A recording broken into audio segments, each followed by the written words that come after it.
إخوان، السلام عليكم. مرحبا بكم من جديد في قناتكم قناة كريم الطيبي. في هذا الفيديو غنحاول نناقش معكم ونعاودوا التفسير ديال واحد المعلومة كنت تكلمت عليها في الفيديو السابق. المعلومة اللي تخص داك هاد الشرديمة ديال البوليزاريو. قلت ان المغرب يعني بدل يعني التحديثات ديالو، دار لا ميز اجور، يعني كما كيقولوا لا ميز اجور التحديثات ديالو فيما يخص داك الاعلان اللي كان من قبل ديال ان الوطن غفور رحيم، اللي كان صدروا المغفور له جلالة الملك المغفور له الحسن الثاني.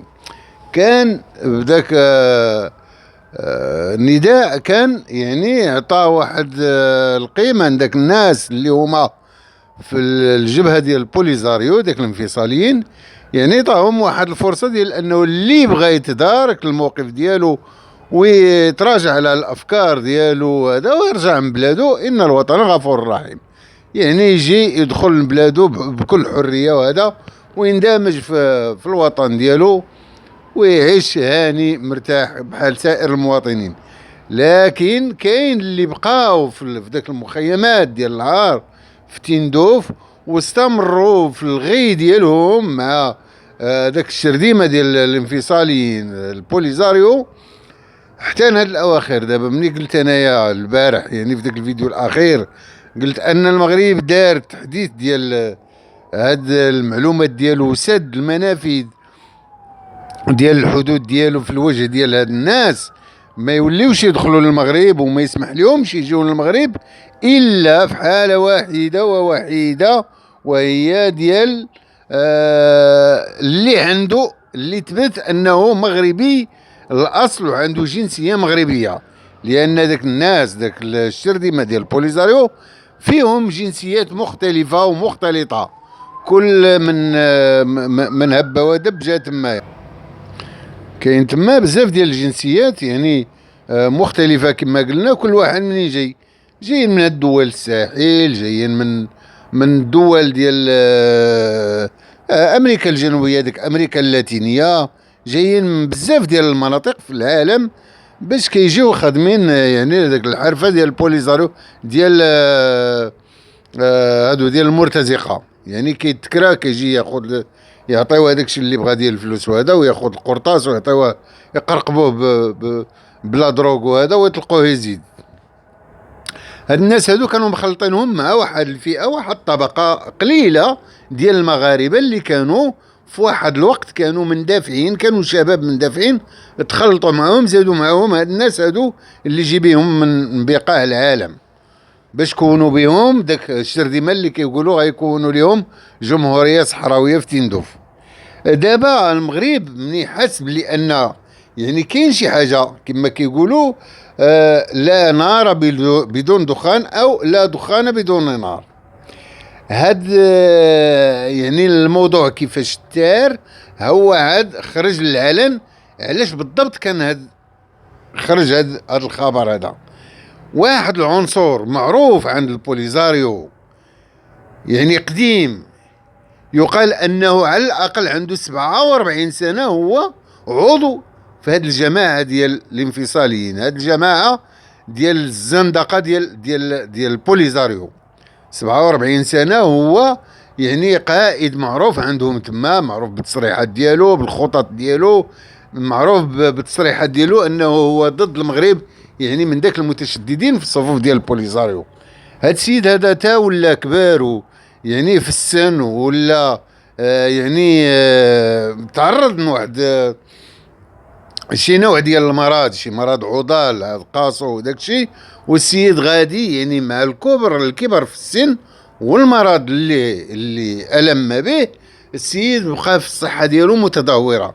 هاد السيد هو اللي كان في هاد الأشهر الأخيرة ولا هاد السنة الماضية هو اللي كان كيشجع وكيعطي ديك التعليمات ديالو على أن داك الأفراد ديالهم يقوموا بعمليات لداخل المغرب، عمليات ديال تصفية ديال السياح الأجانب اللي جاو للمغرب، بالخصوص العيون ولا الداخلة والمناطق ديال الصحراء المغربية، وكيقول اي مستثمر اجنبي مثلا لقيتو عليه الفلته اللي دار شي استثمار تمايا، دار شي مشروع ولا شي حاجه في المناطق الصحراويه وخصو يتحرق، يعني يحرقوه، يتعرض للحرق من طرف هاد يعني داك الاشخاص ولا داك هاد العناصر المندسه، داك العناصر النائمه لداخل التراب المغربي بالخصوص في الصحراء المغربيه. وداك الناس الدبلوماسيين ولا الناس اللي كيكونوا تابعين للقنصليات اللي تفتحوا في المناطق ديال الصحراء المغربيه بالخصوص بين العيون والداخله، يعني ولاو اهداف ممكن خصهم يقتلوهم، يعرضوهم للطعنات، ولا المهم يعني بطرق هكا ينتقموا منهم هاد العناصر ديال البوليزاريو، ديك العناصر اللي هي في الداخل اللي تقطن في المناطق الجنوبيه ديال المغرب. بزاف ديال الاهداف اللي كان هو يرسمها عاد مثلا التكنات العسكريه والى اخره. هاد السيد هذا هو محمد سلمى بشرايه، محمد سلمى بشرايه. هاد السيد هذا بغات تهنى منه البوليزاريو وفكروا في واحد الخطه جهنميه باش يحرجوا المغرب اشد حرج. اش قالوا غادي يديروا؟ شوف التخطيطات ديالهم عن طريق هاد يعني الجيران السوء، درسوا وخطوا واحد الطريقه انه هاد السيد هذا الاصل ديالو هو من قليميم بالمغرب، وعائلته معروفه هنايا في قليميم، ويعني وتلحي فين ساكن وهذه كذا، عائلته والديه معروف. هاد السيد هدايا قالوا غادي يتخلصوا منه هما يا الناس ديال البوليزاريو، ولكن في نفس الوقت غادي يجبدوا مشاكل للمغرب، مسائل يعني ديال الصداع ديال في الميدان الحقوقي وهذا الشيء ديال حقوق الانسان وبزاف ديال الحوايج يجبدوا مشاكل للمغرب. اش غيديروا؟ قالوا هما السيد خصو يمشي يموت في بلادو، يعني يصيفطوه من المخيمات ديال البوليزاريو، المخيمات ديال اللاجئين في تندوف، يصيفطوه يدخل المغرب، صيفطوه عن طريق الجزر ديال لاس بالماس، وهيئوا له الظروف بالوراق ديال الوريقات ديالو داكشي، وهذا ركبوه في الطياره صيفطوه سميتو نزل في مدينه في الصحراء مثلا العيون، ولكن مع نزله في المطار وهذا من التفتيش ديالو في الوثائق والهويه وكذا، المخابرات ديالنا راه معروفه، المخابرات المغربيه. ومن هنا في هذا المنبر هذايا، هذا المنبر المتواضع كنوجه لهم واحد التحيه كبيره، وكنرفع لهم القبعه. علاش؟ لانه كانوا فايقين ويعني وعارفين شنو كيدار وشنو كيتحك ضد المملكه المغربيه الشريفه. هاد الناس هاد العناصر هادو قراو الفيلم كيفاش داير وهذا، وتستروا عليه، والسيد ردوه في الطياره اللي جا فيها الرحله الثانيه، ردوه لاس بالماس. يعني قالوا ما قبلوش انه ما عندوش جنسيه مغربيه وكذا، هذه المهم داروا مبررات ديالهم علاش ردوه.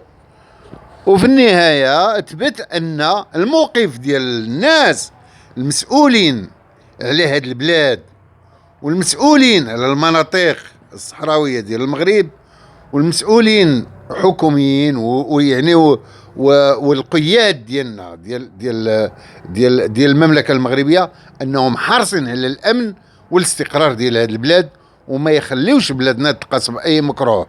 علاش؟ لان الهدف ديال داك الناس شنو كان ديال الجزائر، يعني عن طريق البوليزاريو شنو كان داك السيد قالوا زعما غادي يجي هنايا ومع الدخول ديالو غادي يبان انه مريض كذا، ولا مثلا غيدوزوا اقرب مخفر ديال الشرطه باش يديروا معاه بحث وداك الشيء وكذا. وهذه السيد يقدر يموت، يقدر يتقاس بشي جلطه، يقدر يتقاس المهم باي حاجه، لان السيد متقدم في السن ومتقدم حتى في المرض ديالو، يعني في واحد الحاله خايبه، واحد الحاله خطيره، الله ينجينا ونجيكم. غادي يقدر يطيح ولا شي حاجه يديوها للسبيطار، يقدر يموت، يقدر يتعرض لاي نوبه ولا شي حاجه. وعايز تقول يديروا علينا واحد الضجه اعلاميه، لان عارفين هما شنو داروا، هما بحال صيفطوا واحد القنبله موثوقه، قنبله موقوته، يعني عفوا، قنبله موقوته، يعني هما عارفين شنو داروا ومصيفطينو متبعينو يعني فين وصل، فين هذا، فين كذا، وشنو غيطرالو، بحال موصينو. هما كيقولوا بغا يجي هو يموت في بلادو، يعني في فين خلاق وداك الشيء وهذا، وبين الاهل ديالو. ولكن هما بغاو غير يجبدوا مشاكل المغرب، بالخصوص هاد الايام هادي اللي هي كان داك الندوات وداك اللقاءات اللي كانت في جنيف على القضيه ديال حقوق الانسان. هما كانوا غياخدوها كمبرر وكذريعه باش يجبدوا يعني المتاعب للمغرب. لكن المغرب يعني بالفطنه ديالو وبالحكمه ديال المسؤولين والناس اللي ساهرين على الامن والامان ديال البلد، فطنوا هاد القضيه هذه، وربما كانوا متبعينها من قبل وردوا ذاك المريض بحاله، وداروا هاد التصريح باللي ان توحد وحنا سدينا المنافذ كذا. هادي حنا ما عرفناش ديك الساعات علاش قلناها، ولكن ها هي بانت يعني الدواعي علاش وقع ذاك القرار وعلاش خرج يعني هذا الخبر هذايا وهذا الاجراء هذايا. على هذا الشيء هذا، على هذا السيد هذا اللي كان ضليع في يعني هو كان ارهابي، يعني بهذا المعنى ارهابي، لانه كان كيعطي التعليمات ديالو. هذه كانت كتسمى تعليمات، لانه هو كان قيادي في هذه المنظمه ديال البوليزاريو، هذه المنظمه الارهابيه بالنسبه لنا راه ولات منظمه ارهابيه. هاد الشرذمه ديال الانفصاليين البوليزاريو، لان ملي كيعطي داك التعليمات ديالو انهم قتلوا هذا وديروا هذا وهذوك اللي كاين، يعني داك التخطيطات اللي كان كيعطي كلها داخله في الجرائم الارهابيه. وحتى هنا يعني المغرب فطن بهذا المشكل هذايا وبهذا الشيء اللي كان غادي يطرا، وجنب البلاد ديالنا داك الصداع ديال هاد الكلاب الضاله، ورد داك الميكروب ردوه لاحوه على برا، شطبوه على برا، بحال كان واحد الميكروب دخل لنا البلاد وشطبناه.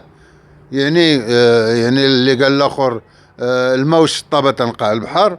وتجنبنا حنايا داك الصداع وداك البهرجه ديالهم، يعني بواحد الهدوء بواحد السكينه وكأن شيئا لم يكن. والأخبار عاد بدات كتخرج وعاد بدات تدرج. حتى هنا إخوان كنطلب منكم دائما كيف ما العادة الدعم والمساندة باللايك والبارطاج وابوني. اللي ما مشتركش يشترك، الله يخليكم، ما عاد خسر والو. الا درتي واحد ابوني دخل عندنا اشترك، وما كرهناش يعني يكون عندكم هذا سميتو، خسر غير واحد 3 ثواني ولا 5 ثواني، ما غاديش تضيع عليك وقت كثير باش دير دورك على هاد البوطونه ودير لايك ودير واحد هذا ديال الاشتراك. كنشكركم بزاف، وحتى الموعد اخر ان شاء الله وشي خبر اخر ان شاء الله، والسلام عليكم.